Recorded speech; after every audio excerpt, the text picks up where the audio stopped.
Estaba caminando por el pasillo de la escuela cuando sonó la alarma de emergencia y todos comenzaron a entrar en pánico. Cuando miré por la ventana, no creeríais lo que vi. Había lluvia, viento y caos. Era difícil incluso ver algo. Y fue entonces cuando algo golpeó la ventana por la que estaba mirando y los cristales se extendieron por todo el suelo, lo que hizo que todos gritaran y se asustaran aún más. Esto era una emergencia, y la vida de todos estaba en peligro en ese segundo. Los maestros, los guardias de seguridad y otros miembros del personal de la escuela nos gritaban a los estudiantes que entráramos al pasillo en el medio de la escuela, lejos de las ventanas, y se tiraran al suelo. Pero los estudiantes se empujaban unos a otros, gritando, y algunos incluso intentaban correr hacia las puertas. Mi pecho se sentía apretado, como si no pudiera respirar. Este había sido mi peor miedo durante tanto tiempo. Tenía mucho miedo a los desastres naturales. Algunos de mis amigos tenían miedo a las arañas, algunos tenían miedo a las serpientes, las alturas, y luego estaba yo, aterrorizada de las tormentas. No sé cuándo comenzó. Siempre tuve miedo, desde que era una niña pequeña. Veía cosas en las noticias sobre tsunamis y terremotos y huracanes en todo el mundo, y me aterrorizaba que cosas como esas fuesen a suceder en mi ciudad. Mis padres no me tomaban en serio. Seguían diciendo que los tsunamis y los terremotos no ocurrían donde vivíamos. Sabían que los huracanes eran una posibilidad, pero dijeron que era muy raro. Me tomaban el pelo por mi miedo a las tormentas. Mis compañeros de clase eran de la misma manera. Cada vez que había una tormenta eléctrica y comenzaba a ponerme nerviosa, se reían y decían que tal vez se convertiría en huracán. Había una chica, Kaylin, que decía cosas así hasta que tenía un ataque de pánico. Pero ¿quién se reía ahora? Ahora estábamos en medio de una tormenta real, más grande que cualquier cosa que hubiera visto. Algunos de los adultos están tratando de mantener la calma, tratando de ser líderes, pero había demasiado caos. Más ventanas estallaron. Estaba agachada en el suelo con los brazos sobre mi cabeza y juro que podía sentir el viento corriendo por la escuela. Me preguntaba si sería lo suficientemente fuerte como para levantarme y llevarme lejos. No había nada a lo que pudiera agarrarme. A mi lado, una niña lloraba. La gente todavía intentaba sacar sus teléfonos y llamar a sus familias. Los maestros les gritaron que guardaran sus teléfonos y se taparan la cabeza. Pareció continuar durante horas, y cuanto más duraba, más aterrorizada estaba por mis padres. Nunca habían creído que la amenaza de un desastre natural como este fuera real. No tenían un plan establecido. ¿Y si estuvieran heridos o muertos? La chica a mi lado no había dejado de llorar. De repente me di cuenta de que era Kaylin. «¡Cállate!», le murmuré. Pero dudo que me hubiese escuchado con el viento aullando afuera. La escuela estaba hecha de ladrillo, pero todavía estaba aterrorizada de que pudiera explotar, de morir aplastada en los escombros. Los vientos finalmente comenzaron a calmarse. No podía creerlo, pero parece que tal vez habíamos sobrevivido a esto. Ahora que la lluvia ya no caía contra el edificio y las ventanas ya no se rompían, podía escuchar sirenas por todas partes. Supuse que no pasaría mucho tiempo hasta que nos dejaran ir a casa, pero no lo hicieron. Pasó una hora. Nadie parecía saber nada. Un maestro había tratado de encender la radio, pero no funcionaba. Los adultos seguían diciendo que no podíamos irnos hasta que nos dieran el visto bueno. Pero ¿quién tenía que darlo? ¿Y qué se suponía que debíamos hacer con nuestras familias? Podía sentirme respirar muy fuerte, el sudor corriendo por debajo de mis brazos. Estaba teniendo un ataque de pánico. Solía tenerlos cuando era una niña durante las tormentas eléctricas. Mi madre me decía que me endureciera. Mi padre se reía. De repente me puse de pie de un salto. «¡Tengo que irme a casa!», grité. «¡Necesito encontrar a mis padres!».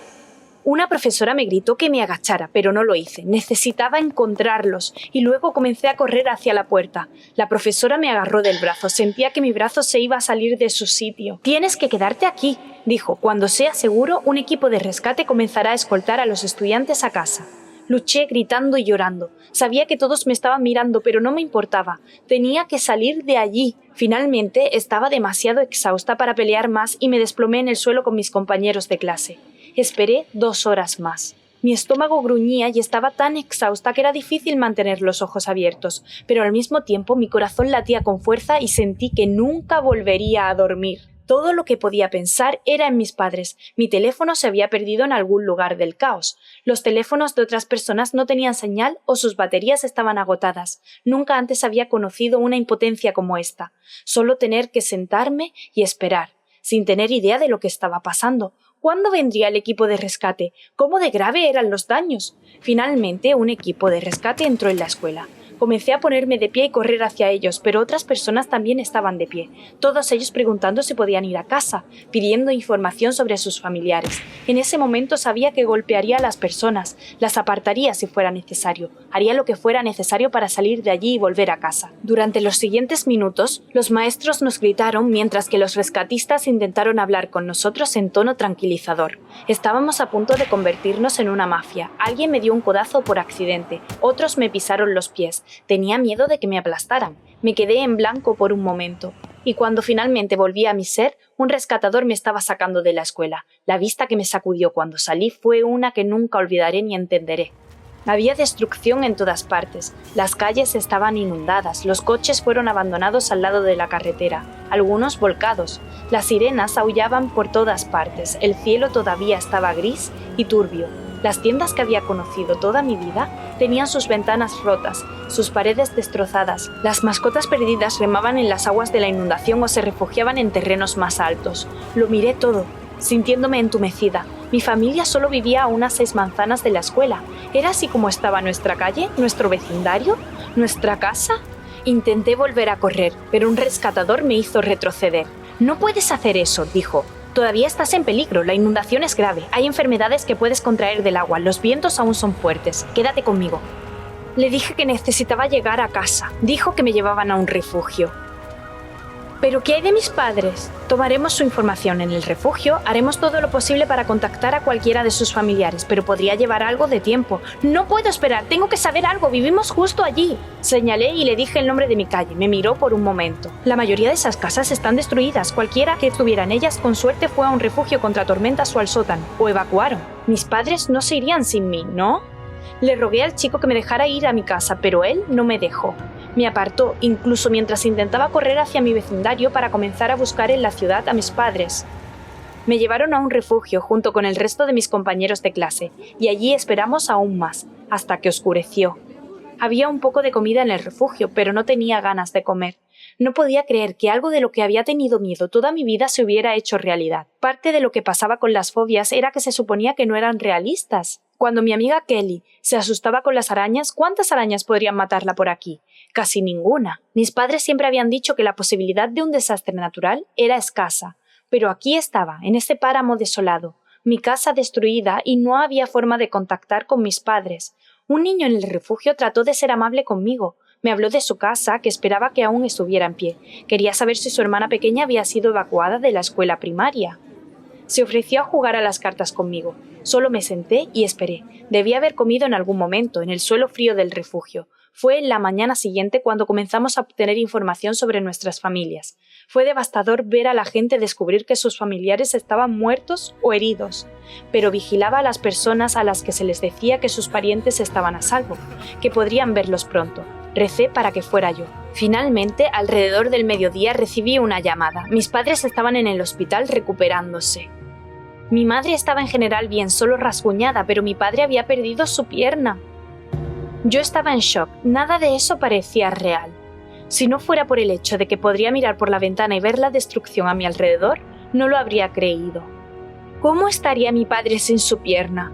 ¿Estaba en riesgo de que la lesión se infectara? ¿El hospital tenía suficiente personal para dar a todos el tratamiento que necesitaban? Un oficial de policía me llevó al hospital. Prácticamente me encontré con la habitación de mis padres. Mi padre estaba bastante fuera de sí. Intenté no mirar su muñón vendado. Solo le dije lo contenta que estaba de que estuviera vivo. Mi madre también. Dijeron que habían estado buscándome durante horas. No habían podido ponerse en contacto con la escuela. Nadie sabía nada. Mi madre me dijo que fue el momento más aterrador de toda su vida. Estuvimos sentados juntos toda la tarde. No hablamos sobre el futuro. ¿Dónde viviríamos ahora? ¿Cuánto tiempo tendría que esperar mi padre en el hospital? Por ahora solo nos concentramos en estar juntos. Habíamos perdido todo lo demás, pero no el uno al otro. Mi madre me dijo: «Siento no haber tomado en serio tus miedos. Esto solo nos muestra a todos que la vida puede cambiar en un instante, que tus peores pesadillas pueden hacerse realidad». No sabía qué decirle. Supongo que todavía estaba en estado de shock, pero de alguna manera, saber que había sobrevivido a esto me hizo sentir que ese miedo ya no sería una parte tan importante de mi vida. Sí, Siempre me preocupaba cuando veía venir una tormenta, siempre me preguntaba si esto podría volver a ocurrir. Ahora sabía que tenía la fuerza para superarlo, y ahora las personas que amaba sabían que eran una posibilidad real, y con suerte serían más cautelosos. Estábamos juntos ahora. Nos habían dado una segunda oportunidad. Juntos esperaba que también sobreviviéramos a las secuelas. ¿Te gustó mi historia? Comparte tus comentarios a continuación y no te olvides de dar like a este vídeo y suscribirte al canal para más.